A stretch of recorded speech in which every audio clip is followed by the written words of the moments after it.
दोपहर 2 बजे मेरी आंख खुली। चुनिंदा आंखों के सामने टंगी घड़ी पर नजर डाली थी। आज फिर मैंने कॉलेज की छुट्टी कर ली थी। इंजीनियरिंग का मेरा अंतिम वर्ष है, पर कॉलेज जाने की मेरी इच्छा नहीं होती। आंखें बंद किए ही मैंने रात में लिखी अपनी कविता के बारे में सोचा। बड़ा संतोष व खुशी हुई। आजकल मैं बहुत खुश हूँ। मैं कविताएं 4-5 सालों से एक डायरी में लिख रहा था, पर एक दिन जब मैंने सोशल मीडिया पर अपनी कुछ कविताएं पोस्ट कर दी और मुझे अच्छा रिस्पॉन्स मिला, तो मेरे उत्साह की कोई सीमा न रही। मैंने अपना पेज भी बना लिया। मेरे प्रशंसकों की संख्या बढ़ती जा रही थी, जिसे देखकर मैं फूला नहीं समाता। जीवन में और क्या चाहिए, इतनी कम उम्र में इतनी प्रसिद्धि। मेरी एक ई बुक भी आ गई थी। मैं अब अपने छोटे मोटे खर्चों के लिए कमाई करने लगा हूँ। कॉलेज की फीस ही पापा देते हैं, बाकी मैं मैनेज करने लगा हूँ। माँ हैरान है मेरी प्रतिभा से। रोज जब वे उठती हैं तो रात में लिखी कविता पढ़कर खुश हो जाती हैं। पापा इंजीनियरिंग पूरी करने के लिए बहुत दबाव डाल रहे हैं, पर मेरा मन तो अब कविताओं में ही रमता था। कुछ साल पहले मैंने इन सब की कल्पना भी नहीं की थी। मुझसे 5 साल छोटा मेरा भाई आशीष जब कहता है, अमन भैया आपके पेज को कितने लाइक्स मिल चुके हैं, कितने फैंस हैं आपके, मैं तो गर्व से तन जाता हूँ। मैंने लेटे लेटे फ़ोन पर फेसबुक खोला। वाह, रात 3 बजे कविताएं पोस्ट करके सोया था। इतने लाइक्स और कमेंट्स भर उठा मैं, और कमेंट्स खुशी से भर उठा मैं। माँ को बताऊंगा, कितनी खुश होंगी। आज मैं माँ सीरीज पर कविताएं लिख रहा हूँ, बहुत पसंद की जा रही हैं। मैंने फिर टाइम देखा। अभी तो माँ लंच करके सो रही होगी। मैंने अपना मेल भी चेक किया। यह क्या, माँ ने मुझे मेल लिखा है, वो भी इतना लंबा। पर क्यों? दूसरे बेडरूम में लेटी माँ को मुझे मेल भेजने की क्या ज़रूरत है? माँ भी ना आजकल बीमारी में लेटे लेटे बोर हो रही होगी। कुछ भी लिख दिया होगा। पढ़ता हूँ। जैसे जैसे मैंने माँ का मेल पढ़ना शुरू किया, मेरी सारी सस्ती हवा हो गई। मैं बेड से टेके लगाकर उठकर बैठ गया। लिखा था, सुबह नहाकर निकली, इतने में ही थकान हो गई। बेड पर लेटकर आज उदास मन से बहुत कुछ सोच रही थी। बहुत अजीब सी तबीयत है। आराम की ज़रूरत सुबह सुबह ही महसूस हो गई। दिल की मरीज हो गई हूँ। अपना ध्यान भी खुद रखना पड़ता है। 46 साल की उम्र में दिल धोखा दे जाएगा, ये कब सोचा था। मैं तो इतनी फिट थी, अपने स्टेमिना पर खुद ही हैरान हो जाती थी।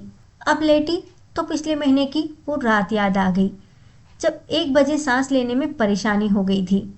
एक चीख से निकली तो बराबर में सोए सुनील की भी आंखें खुल गई थी। उस दिन मौत मुझे छूकर चली गई, महसूस किया था मैंने। सुनील और तुमने फौरन हॉस्पिटल पहुंचा दिया था। सांसें अभी लिखी थी तो मैं बच गई हूँ फिलहाल, पर कितने दिन पता नहीं। रिपोर्ट देखकर तो सब हैरान ही रह गए थे। मेरा हार्ट सिर्फ 3% चल रहा था।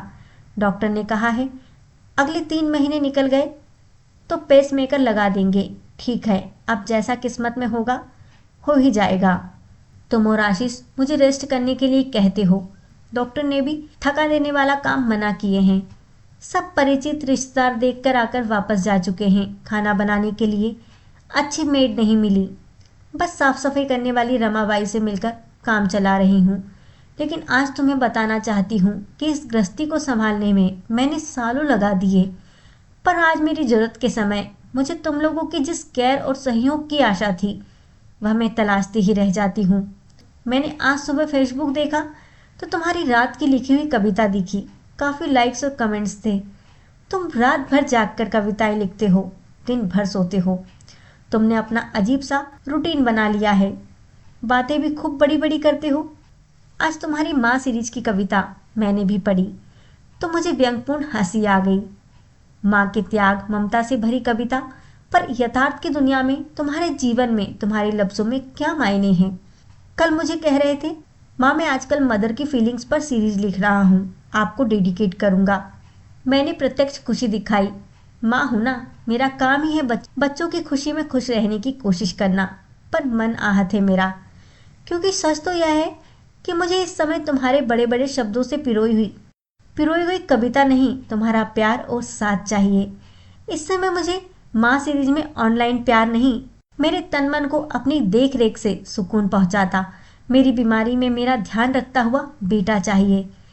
एक ही फ्लैट में पूरा दिन अपने रूम से ना निकलकर कविताओं के संसार में डूबे रहना, दिन भर सोते रहना, शाम होते होते माँ आप आराम कर रही हो ना, अपना ध्यान रख रही हो ना, we need you take care. कहते बेटे की माँ के लिए अपने प्यार का ढिंडोरा पीटते शब्द नहीं चाहिए। मुझे इस समय उभरते प्रतिभान कवि को दरकिनार रखकर एक बेटे की देख रेख चाहिए, जो यह देख ले कि माँ नहाकर निकली तो कितनी थकी हुई थी।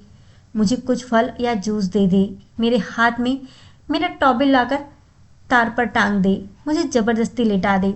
सुनील टूर पर है, आशीष लापरवाह है, वह आत्मकेंद्रित है, पर तुम तो भावुक हो, तभी तो इतनी गहरी कविताएं लिख पाते हो। पर क्या जो गहरे शब्दों में खुद को डुबो देते हो, असल जिंदगी में एक ही घर में रहकर अपनी माँ के दुख दर्द उन तक नहीं पहुँच पाते, या वे अनसुना कर देते हैं। मुझे नहीं पता कि मेरा कितना जीवन है। अब बस यही चाहती हूँ कि इन दिनों मेरा बेटा बस यह देख ले कि मैंने कुछ खाया भी है या नहीं, दवाई ली है या नहीं। कभी वो मुझे अपने हाथों से कोई फल काट कर दे दे, कभी मेरे पास यूं ही लेटा रहे, कभी अपने अनाड़ी हाथों से जबरदस्ती कुछ बनाकर मुझे खिलाए, कभी यह कह दे कि बस माँ आप आराम करो, जिससे आप जल्दी ठीक हो जाओ।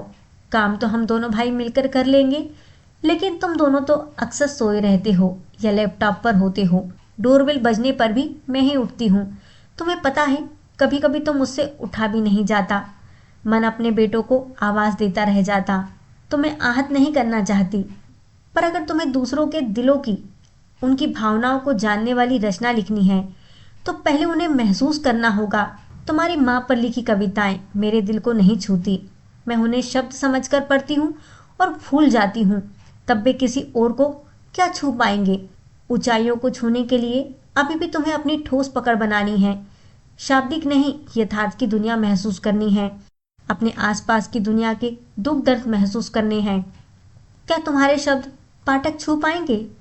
जब तुम्हारी अपनी अस्वस्थ माँ अपनी कोमल भावनाओं को तुम्हारे साथ बांटने का इंतजार करती रह जाती। मैं चाहती हूँ कि एक मशहूर कवि बनने से पहले तुम ऐसा बेटा बन जाओ कि अपनी माँ की अनकही बातें भी समझ सको, कल्पनाओं में नहीं, यथार्थ में। विधाता ने मेरे मन को जटिल तो बहुत बनाया है, पर इतना भी नहीं कि कोई बेटा चाहे तो इसे जान ना पाए। तुम्हें आहत नहीं करना चाहती, पर अगर तुम्हें दूसरे के दिलों की, उनकी भावनाओं को छू जाने वाली रचनाएं लिखनी हैं तो पहले उन्हें महसूस करना होगा। तुम्हारी माँ पर लिखी कविताएं मेरे दिल को छू नहीं पाती। मैं उन्हें शब्द समझकर पढ़ती हूँ और भूल जाती हूँ, तब भी किसी और को क्या छू पाएंगी। ऊंचाइयों को छूने के लिए तुम्हें जमीन पर भी अपनी ठोस पकड़ बनानी है, शाब्दिक नहीं, यथार्थ की दुनिया महसूस करनी है, अपने आसपास की दुनिया के दुख दर्द महसूस करने हैं। ये जो इतने मशहूर कवि लेखक हुए हैं ना, वे अपने तो अपने, दूसरों के दुख दर्द में भी ऐसे डूब कर निकले हैं कि उनका एक एक लफ्ज पढ़ने वाले को झकझोर कर गया। अमन, अपनी माँ की भावनाओं से अछूते रह जाओगे तो माँ सीरीज कितना आगे तक ले जा सकोगे। मैं भी तुम्हें सफलता के शिखर पर देखना चाहती हूँ, बस अब थक गई हूँ। तुम्हारी माँ। मेरी आंखों के सामने अचानक सब धुंधला हो गया। मेरे गालों का गीलापन बढ़ता जा रहा था। मैं सिर पकड़कर बैठ गया। माँ तो कोई कवि या लेखिका भी नहीं है, फिर भी उनका एक एक शब्द मुझे झंझोड़ गया। ये क्या हो गया मुझसे? उस रात डॉक्टर ने कितना साफ साफ कहा कि इन्हें लाने में कुछ सेकंड भी देर हो जाती तो ओह। डॉक्टर ने ये 3 महीने चिंताजनक बताए हैं। माँ बहुत बीमार है, पापा को मीटिंग के लिए टूर पर जाना पड़ा है, आशीष मस्त मौला है, और मैं क्या करता हूँ उनके लिए? रातों को जागकर माँ पर लंबी लंबी कविताएं लिखता हूँ, दिन भर सोता हूँ, शाम से रात तक इस फील्ड में आगे बढ़ने के लिए अपने नए कवि मित्रों के साथ किसी कैफे में बैठकर विचार गोष्ठी करता हूँ। रात को आता हूँ तो माँ जितना भी बना पाती है कभी खा लेता हूँ, कभी पसंद ना आने पर आशीष और मैं बाहर से ऑर्डर करके कुछ मंगवा लेते हैं। माँ थकी सी वह खाना उठाकर फ्रिज में रख देती है और शायद अगले दिन वही खा लेती है। मैं शर्मिंदगी के अथाह सागर में डूबा जा रहा था। माँ को तो आराम करना है, पर कैसे करेगी वे आराम? मैं उनका हालचाल पूछकर अपनी कविताओं में डूब जाता हूँ। क्या कर रहा हूँ मैं? एक ही फ्लैट के दूसरे बेडरूम में लेटी अपनी अस्वस्थ माँ से इतना दूर हूँ मैं कि आज उन्हें अपनी मन की बातें शेयर करने के लिए मुझे मेल लिखना पड़ा। लालत है मुझ पर। मैंने बराबर में सोई आशीष पर नजर डाली। यह भी क्या सीखेगा मुझसे? सबसे दूर अपने रूम में अकेला जीना। मैंने धीरे से जाकर माँ के बेडरूम का दरवाजा खोलकर झाँका। माँ सो रही थी। फिर पूरे घर पर नजर डाली। सब अस्त व्यस्त था, हर कोना बिखरा हुआ था। माँ को कैसे चैन आता होगा जब घर की यह हालत देखती होगी। मेरी रुलाई फूट पड़ी। कितना दुख होता होगा उन्हें। दो युवा बेटे के होते हुए उनके साथ कोई नहीं है, कोई आराम नहीं। किसी को पता नहीं कि वे अपने लिए क्या बनाती हैं, क्या खाती हैं। आज कितनी चुप रहने लगी है। फ्रिज खोलकर देखा, कोई फल नहीं है घर में। माँ को फल कितने पसंद है। वॉशिंग मशीन के पास कपड़ों का ढेर लगा था। 2 दिन पहले माँ ने मशीन चलाई थी।